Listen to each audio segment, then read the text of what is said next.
आपण एक जर पूर्ण वर्षभराचा लेखाजोखा जर आपण घेतला, गेलं वर्ष पोलीस विभागासाठी खूप धावपळीचं गेलं असं म्हणता येईल. आपल्या सर्वांना कल्पना आहे, गेल्या वर्षी ह्याच दिवसामध्ये आपल्याकडे बारसू जी आपली पेट्रोकेमिकल रिफायनरी येणार आहे, त्यासाठीचं माती परीक्षणासाठीचं आंदोलन, त्यासाठीचा बंदोबस्त, ही सगळी यंत्रणा त्या काळी राबवण्यात आली. त्यात कुठेही अनुचित प्रकार घडला नाही आणि तो बंदोबस्त अतिशय व्यवस्थितपणे पार पाडला गेला.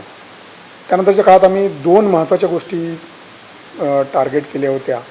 एक मोहीम आम्ही राबवली होती, एक तर ड्रग्ज विरोधी मोहीम आम्ही राबवली होती आणि त्याच्यामध्ये मोठ्या प्रमाणावरती खास करून रत्नागिरी शहरामध्ये जे काही ड्रग्ज विक्रेते आहेत, जे काही रॅकेट अप चालवले जात होते, त्यांच्यावरती आपण कारवाई केलेली आहे.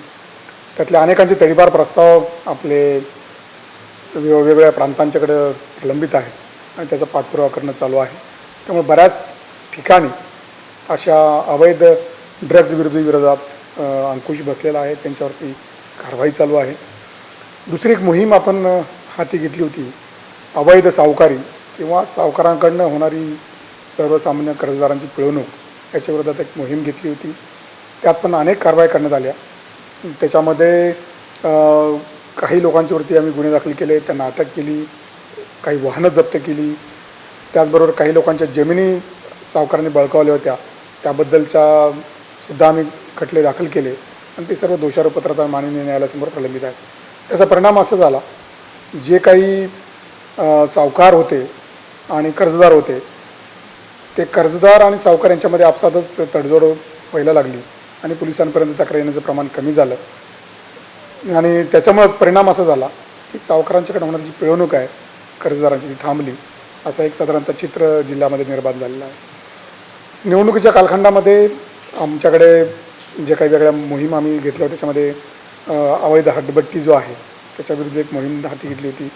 त्यातही आम्ही जवळपास 17 लाखाहून अधिक रकमेचा मुद्देमाल हस्तगत केला, काही नाश केला आणि त्यांच्यावरतीसुद्धा कारवाई करण्यात आलेली आहे. अशा जवळपास 180 धाडी वेगवेगळ्या पोलीस ठाण्याच्या हद्दीमध्ये घालण्यात आल्या होत्या आणि ती कारवाई चालूच राहणार आहे. त्यासाठी आम्ही एक मोहीम आखली होती.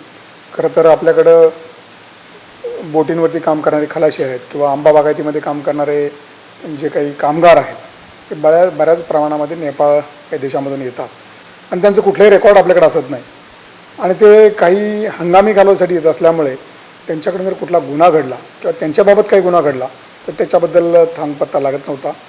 आपल्याकडे 4200 नेपाळी लोकांची माहिती आपल्याकडं विभागाकडे आहे. त्यासाठी आपण मैत्री नावाचं एक ॲप्लिकेशन तयार केलेलं आहे, एक सॉफ्टवेअर आहे ज्याच्यामध्ये स्थानिक पोलीस ठाणे त्याच्यामध्ये ती माहिती भरत असतं. त्याचा एकत्रित डेटाबेस आपल्याकडं जिल्हा स्तरावर पोलीस अधीक्षक कार्यालयावरती आपल्याकडे तयार आहे. परंतु हा आकडा फार कमी आहे. आमच्या माहितीप्रमाणे किमान 15,000हून अधिक नेपाळी कामगार आपल्या जिल्ह्यामध्ये काम करत आहेत आणि त्यांचा डेटा आपल्याकडे असणं गरजेचं आहे. त्यामुळे आम्ही सर्व बोटींचे मालक असतील, आंबा बागायतदार असतील, त्यांना सर्वांना आवाहन केलेलं आहे, किंवा त्यांना आम्ही सूचना दिली आहे की त्यांनी अशा प्रकारची माहिती पोलीस ठाण्याकडे त्वरित द्यावी, जेणेकरून त्यांचा डेटा आम्हालाच रेकॉर्ड करता येईल आणि अशी काही घटना घडली त्यांच्या विरुद्ध कारवाई करता येईल. असं जर केलं नाही तर नाईलाजाने आम्हाला आंबा बागायतदार किंवा बोटीचे मालक असतील, जे कोणी आम्हाला माहिती देणार नाहीत, त्यांच्याविरुद्ध कायदेशीर कारवाई करावी लागणार आहे. घरफोड्यांचं प्रमाण मागील वर्षभराच्या तुलनेमध्ये कमी आहे. अलीकडच्या काळामध्ये आपल्याला ह्या महिन्याभरामध्ये एक मोठ्या 2-3 घरफोड्यांच्या घटना घडलेल्या, ती बाब खरी आहे. परंतु ह्या तात्कालिक स्वरूपाच्या हे असतात आणि त्याच्याबद्दल जेव्हा त्या उघडकीस येतील निश्चितपणे त्यावरती सुद्धा अंकुश बसेल.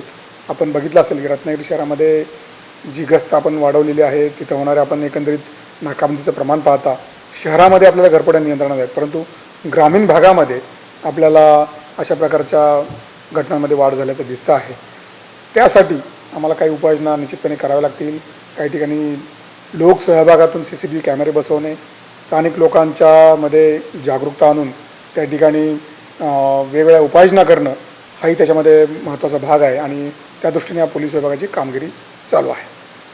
निवडणुकीच्या संदर्भाने लोकसभा निवडणुका 2024 हे एक आव्हानात्मक काम होते, निश्चितपणे खरं आहे आणि ह्याच्यामध्ये सगळ्यात महत्त्वाचं जिल्ह्यामध्ये कायदा आणि सुव्यवस्था अबाधित राखणं, ह्या लोकशाही वातावरणामध्ये अतिशय फ्री आणि फेअर वातावरणामध्ये निवडणुका पार पाडणं, ही जबाबदारी पार पाडणं पोलीस विभागाची महत्त्वाची जबाबदारी होती.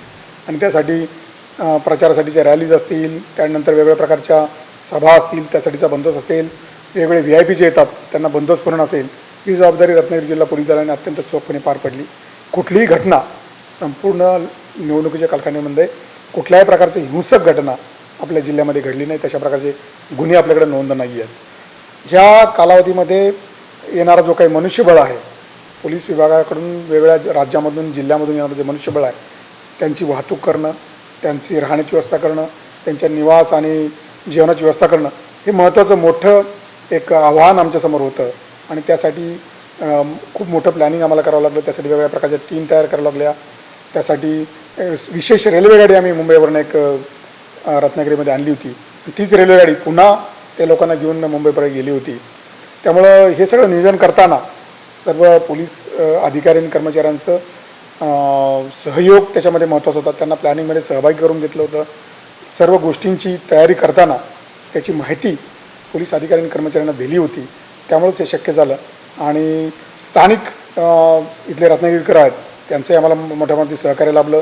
कारण लोकांच्या पोलीस कर्मचाऱ्यांच्या निवासस्थळाची व्यवस्था करणं, त्यांना जेवण पुरवणं, ह्या जबाबदाऱ्या पार पाडण्यासाठी स्थानिक लोकांची गरज फार मोठ्या प्रमाणात होती. आणि त्याच्यामध्ये काही दानशूर लोकांनी मदत केली, काही स्थानिक आमचे जे पोलीस विभागाशी संबंधित लोक आहेत त्यांनी मदत केली. आणि हा बंदोबस्त अतिशय चोखपणे पार पाडला. त्यासाठी नियोजन करताना एकतर त्या अतिशय मोठ्या VIP रँक असल्यामुळे किंवा जास्त सुरक्षा व्यवस्था असलेले VIP असल्यामुळे त्यांच्यासाठी व्यवस्था करणं ही मोठी जबाबदारी होती. रत्नागिरी शहरामध्ये आपल्याकडे वाहतुकीची समस्या होऊ नये म्हणून आम्ही पार्किंगच्या जागा अगोदरच आयडेंटिफाय केल्या होत्या. त्या जागा आयोजकांना कळून त्या ठिकाणी येणारे सभेसाठी येणारे लोक आहेत त्यांना पार्किंगची व्यवस्था कुठे आहे याबद्दल त्यांना अगोदरच अवगत केलं होतं. त्यामुळं कुठे वाहतुकीची कोंडी झाली नाही. त्याचबरोबर जे अलाइटिंग पॉईंट आहेत त्या अलाइटिंग पॉईंटला लोकांना उतरून तिथपर्यंत सभेच्या ठिकाणी जाण्यासाठीचे बॅरिकेड्स उभारून आम्ही त्याची व्यवस्था केली होती. त्यामुळं ह्या गर्दीचा कुठल्याही प्रकारचा त्रास स्थानिक लोकांना झाला नाही किंवा त्याच्यामध्ये वाहतुकीची कोंडी शहरामध्ये झाली नाही. आणि ह्या सभा अतिशय व्यवस्थित पार पडली. अतिशय मोठा बंदोबस्त असतानाही कुठल्या प्रकारची घटना त्या कालावधीमध्ये झाली नाही. आणि अतिशय चोखपणे सर्व पोलीस कर्मचारी आणि अधिकाऱ्यांनी काम त्यामध्ये केलेलं आहे. याच्यामध्ये सगळ्यात महत्त्वाचं जे असतं ते प्लॅनिंग करणं, कुठल्याही गोष्टीचं प्लॅनिंग करणं, त्याचं एक्झिक्युशन करणं, त्याच्यावर मॉनिटरिंग करणं. जसं अगोदर मी सांगितलं की लोकसभा निवडणुकींमध्ये ज्या गोष्टी आपल्याला करायच्या आहेत त्याचा एक प्रॉपर प्लॅन तयार करावा लागतो. जसं की प्रतिबंध कारवाई करण्यासाठीचा एक प्लॅन आहे, तो आम्ही त्याचे इसम जे आहेत ते आयडेंटिफाय केले होते.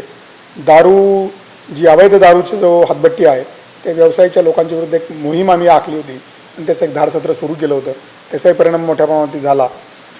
मी सांगितल्याप्रमाणे बाहेरील जे मनुष्यबळ येणार होतं त्याला लॉजिस्टिक सपोर्ट देणं हे मोठं आव्हान असतं. आणि तेच आव्हान पार पाडण्यासाठी सर्व पोलीस अधिकारी कर्मचाऱ्यांचं सहकार्य घेणं, त्यांना त्याच्या निर्णय प्रक्रियेमध्ये त्यांचा सहभाग घेणं महत्त्वाचं असतं. आणि ते केल्यामुळंच मला वाटतं हे योजना किंवा हा बंदोबस्त अतिशय चोखपणे पार पडलेला आहे.